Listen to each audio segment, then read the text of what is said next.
Kagurabachi is an incredible, epic, beautifully told story ripe with interesting themes, philosophy, and of course, high moments and aura, with all the writing you need to back all that up.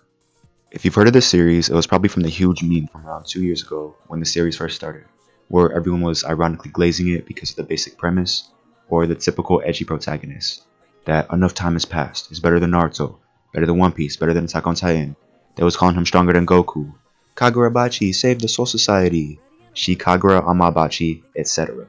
If you're on anime TikTok or Twitter back then you probably recognize this image, or this sound.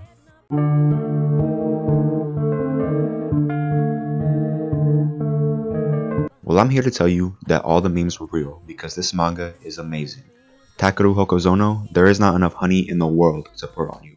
So I would like to introduce myself as the newest Kagurabachi glazer on the block, and in this video, hopefully convince you to read it too. Enough time has passed. All of my dark nights left. Walk in the bed and I did say love. I don't ever need you to tell me nothing. I had to do all the motherfucking one. I had to do all this shit for the jump. I told you this shit already been done. Oh, you can get slapped. I'm on the phone myself. So, the elevator pitch for the premise of this manga, written by Takeru Hokozono, is that about 20 years ago, there was a great war, but it was decisively ended thanks to the work of now legendary swordsmith Kunishige Rokuhira. He crafted 6 enchanted blades of immense power. 15 years later, Rokuhira is murdered in his home by a group of sorcerers known as the Hishaku. They also stole all the enchanted blades. Kunishige Rokuhira's son, Chihiro Rokuhira, witnessed all of that happen, and the story follows him as he wields the secret 7th enchanted blade to hunt down the stolen blades and the men who murdered his father to cut them down. Not bad, right? So it's a revenge story that follows an edgy protagonist that is characterized by his tragic past. Except that's not all. It only takes about 3 arcs for this revenge premise to get subverted, and only about 3 chapters to find out that this edgy persona is not all there is to Chihiro either. Very quickly we see that he's also a caring, thoughtful, empathetic, emotionally intelligent young man. In fewer words, goated MC. An even shorter and way funnier way to describe the premise is this tweet. Imagine if Oppenheimer had a son that was like, I need to collect and disarm every nuke in the world, but he kept getting jumped by dudes going, bro, I love your dad so much, man, no one made nukes like him. And that's a pretty striking parallel that I didn't even realize until this tweet pointed it out, which might be L reading comprehension, because Kunishige Rokuhira in a lot of ways is the Oppenheimer of this world. He introduced tools of unfathomable power to this world to end a war, and is now held as a legendary great man for that. But as we'll come to see, not everyone views him in that way, especially not himself. The arc that this tweet is based on is the first one. It's called the Versus Sojo arc. It's called that because Sojo is the name of the antagonist, and him and Chihiro definitely fight, both with swords and ideologically. It spans the first 18 chapters of the first 2 volumes. And this arc, man, I don't even know where to start praising it. I'll start at chapter 1, and I'll only talk specifically about this chapter because I want to avoid major spoilers, because obviously the whole video is for me to try and convince you to read it, and I'm not trying to ruin it for you. We start with really efficient storytelling where we see the 2 status quos of Chihiro's life. The one before his dad was murdered, and then how his life has been since that defining day. In the flashbacks with his dad, we get to see what Kunishige Rokuhira was like, and how he was really a goofy guy, but he was able to get serious when he needed to. And also the differences between him and Chihiro. But most importantly, we learn what his philosophy is when it comes to the katana he creates.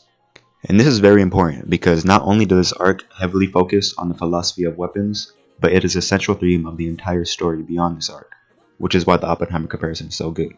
And that philosophy is, even though katana have always saved lives and slashed open new eras, they're still tools for killing people, and that they are complicit in the deaths that they cause. Which is why katana should only be wielded by those dedicated to vanquishing evil and protecting the weak. So this is the philosophy that Chihiro carries with him and lives by to this day, and what is later going to get put to the test by Sojo. Enough writing though, let's get to some hype moments and aura, which gives me a chance to talk about the art and choreography that Takeru Hokozono is capable of. Getting to the second half of chapter 1, we see Chihiro in the present day, following leads on the Hishaku with one of Kunishige's friends, Mr. Shiba. It's very simple, they just break into a Yakuza hideout, but this is our first look into how fight scenes are going to be in this series, and I'm sold, man. Chapter 1, I'm already sold. We start outside with these bum guards who are slacking off because no normal person is crazy enough to mess with them anyway. And Chihiro throws a short sword to kill one of them before anyone can even react. And I like these panels of the guy falling to show Mr. Shiba's cool ass who's just like, okay, I'll take these guys over here then. Then Chihiro's cool ass jumps on the table, hits them with the sorry to interrupt your conversation, and then just slices the rest of them in one motion. And look at this panel, man. This is a consistent thing that Hokuzono does, which is using creative and cinematic angles and perspective in action scenes. It's like the most cinematic story that's only told in pictures ever. Takeru Hokuzono has actually said that he's inspired by John Wick and Tarantino, and that in general he just loves movies, so that's really cool. Chihiro cuts up some more people at the entrance and we get this aura shot. Really cool. Then the Yakuza boss with his army of goons behind him ask him what he wants. And Chihiro replies with one of my favorite lines in the whole series already. I came to ask you something, and also, I can't allow slime like you to wield katana. The next sequence is our first time seeing an enchanted blade being used, and the art that is put into these blades just gives them so much hype and aura. We get back-to-back full pages of Chihiro unsheathing his blade and then using it to slice an entire crowd of goons in half. And he also hits a sonic spin, pretty much, and that's pretty cool. The chapter ends with another banger line. The Hishaku? Those guys are monsters. If you want to pick a fight with monsters like that, you're insane. Do I seem sane to you? I don't care if they're monsters. I have to cut them down. And that's chapter 1, and it genuinely only gets better from here, man. I think that's an amazing introduction to the protagonist and the main premise of the story. A little more about Sojo. I don't want to say too much, again, because I want you to experience it for yourself, but this is just a really good first arc of the series because of how much of an ideological clash it is. We see in chapter 1 how much conviction Chihiro holds his beliefs with. So it's spectacular to see Chihiro get challenged by someone else with an enchanted blade, who's also more powerful than him and has the opposite philosophy, especially because Sojo is such a big fan of Kunishige Rokuhira.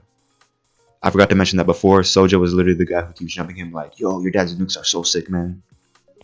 A huge idea that this arc centers around is the concept of death of the author. And that's this idea that a particular work of art, whether it be a book or a movie, in this case it's magical swords, that work of art's definitive meaning should not be restricted by the author's intentions. Rather, once that work is created, it takes on a life of its own, allowing each person to interpret the meaning based on their own experiences and perspective.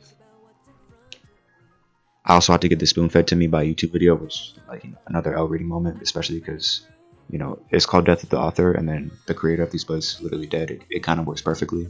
But this precisely describes the conflict between Chihiro and Sojo that we see play out in these 18 chapters.